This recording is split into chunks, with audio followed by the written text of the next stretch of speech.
जय गंगा मैया फ्रेंड्स। मैं प्रयागराज वाली आपको आज अपने कुंभ नगरी प्रयागराज में हो रहे संगम मेले के बारे में पूरा विस्तार से दिखाती हूँ कि कहाँ क्या आयोजन है, कैसे संगम मेले का उत्सव लोग आनंद ले रहे हैं।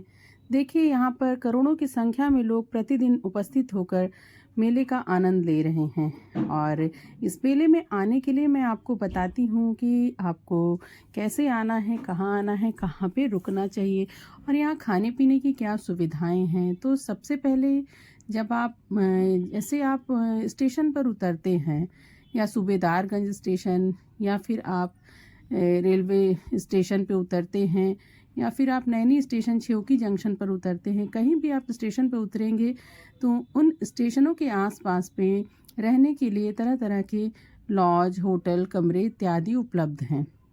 यदि आप वहाँ पर कमरे नहीं लेना चाहते हैं, क्योंकि कुछ स्टेशन हैं जो कि संगम से थोड़ा दूरी पर हैं, माना जाए तो लगभग 6-7 किलोमीटर की दूरी पर कुछ स्टेशंस हैं। तो यदि आप वहाँ नहीं रुकते हैं, उन लॉज में, होटलों में नहीं रुकते हैं, तो आप संगम के घाट पर भी वहाँ पर रहने के लिए सुविधाएं दी गई हैं। सरकार की तरफ से तरह तरह की सुविधाएं दी गई हैं रहने के लिए। छोटे छोटे कैंप बनाए गए हैं जिसमें आप जाके रह सकते हैं और उसका प्रतिदिन का खर्च मात्र 200 से लेके 500 के बीच में है। देखिए, आप देख सकते हैं कि मेले में कितनी ज़्यादा भीड़ है। आप जो है छोटे बच्चों को लेकर इस मेले में ना आएँ, क्योंकि करोड़ों की संख्या में जो भीड़ उपस्थित हो रही है तो यहाँ पर एक तरह से धक्का मुक्की और चलने में भी असुविधा हो रही है।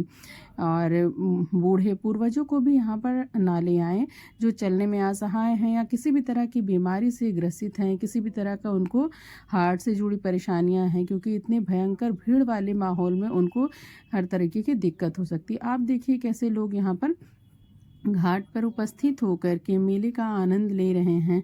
कुछ लोग मेले में स्नान कर रहे हैं, कुछ प्रतीक्षा कर रहे हैं, अपने लिए जगह तलाश रहे हैं।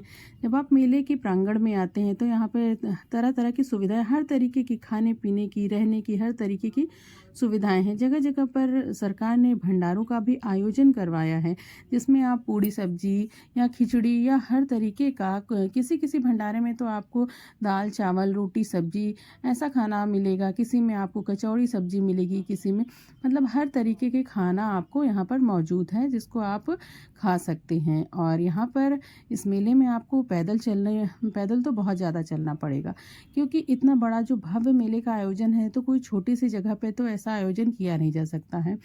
तो इलाहाबाद में लगभग बहुत बड़े एरिया में, बहुत बड़ी जगह में इसका आयोजन किया गया है। तो आपको मेले तक पहुँचने के लिए भी बहुत ज़्यादा चलना पड़ेगा। और किसी पर्व के दिन जैसे मौनी अमावस्या हो गया, सरस्वती पूजा हो गया, इन पर्वों के दिन, खास दिनों में तो बहुत ज़्यादा मतलब 8 से 10 करोड़ लोगों के आने की आशंका सरकार ने बताया है। तो आप खुद ही समझ सकते हैं कि इतनी भीड़ में फिर एक एक सोचने वाली बात है कि एक छोटी छोटी सुविधाएं आपके पास उपलब्ध करा दी जाएँ, तो ऐसा तो संभव नहीं है। इसके लिए आपको अपने से भी मतलब अपनी सुविधाएं खुद से करनी पड़ेंगी।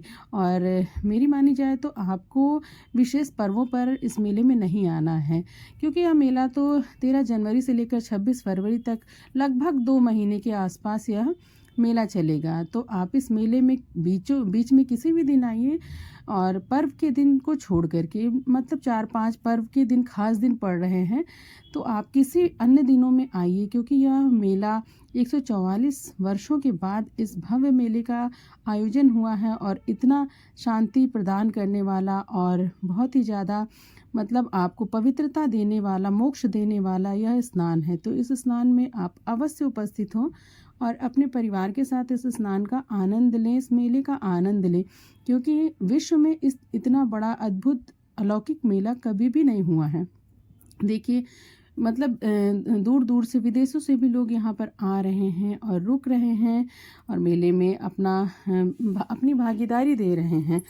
और हर तरह के साधु संत महात्माओं से आप मिलिए। हाँ, हर तरीके के लोग यहाँ पर आए हुए हैं, इनसे मिलिए, यहाँ की संस्कृति को अपनाइए, यहाँ के मेले का आनंद लीजिए। आप देखिए किस तरह से लोग यहाँ स्नान के लिए संगम के घाट पर भीड़ लगाए हुए हैं। इस घाट पर माँ गंगा, यमुना और सरस्वती का मेल दिखाई देता है, यानी तीनों नदियाँ प्रयागराज के संगम में मिलती हैं, इसीलिए यहाँ पर संगम मेले का आयोजन होता है। और देखिए आप किस तरीके से प्रशासन और जो है पुलिस हो गए लोगों को बता रहे हैं कि आप किधर जाइए और किधर मेले का आनंद लीजिए। मैं आपको इस मेले के बारे में मतलब आपको पूरी जानकारी देती रहूँगी कि कैसे मेले में आपको कहाँ जाना है, आना है। और मैं खुद भी वहाँ पर आपको लाइव होके मेले का दर्शन करवा रही हूँ अभी। और आगे मैं अपने आप को आपके सामने मतलब खुद को दिखा कर भी आपको दिखाऊंगी, क्योंकि आज तक मैं आपके सामने शायद नहीं आई हूँ। देखिए कितना सुंदर, कितनी बड़ी जगह पे इस मेले का आयोजन हो रहा है। और कितने लोग देखिए ज़मीन में बैठ कर के मतलब अपने मित्रों का इंतज़ार कर रहे हैं, अपने रिश्तेदारों का इंतज़ार कर रहे हैं। देख सकते हैं आप कितना बड़ा पुल है जिस पे लोग चढ़ चढ़ के जा रहे हैं मेले के प्रांगण में। कुछ लोगों ने स्नान कर लिया है और कुछ स्नान करने की तैयारी में हैं। देखिए आप देख सकते हैं कितना अच्छा और कितना भव्य, कितना सुनहरा सुंदर मेला आयोजित किया गया है सरकार की तरफ से। तो मेरी एक रिक्वेस्ट है कि आप इस भव्य मेले में ज़रूर आएँ और हमारे प्रयागराज में आप आकर के जो है मेले का आनंद लें, गंगा माँ की आरती स्नान करें, माँ की आरती में आप सम्मिलित हुएं और स्नान आदि करके अपने आप को मोक्ष प्रदान कराइए। चलिए ठीक है, आप इस मेले का आयोजन देखिए। Thanks friends.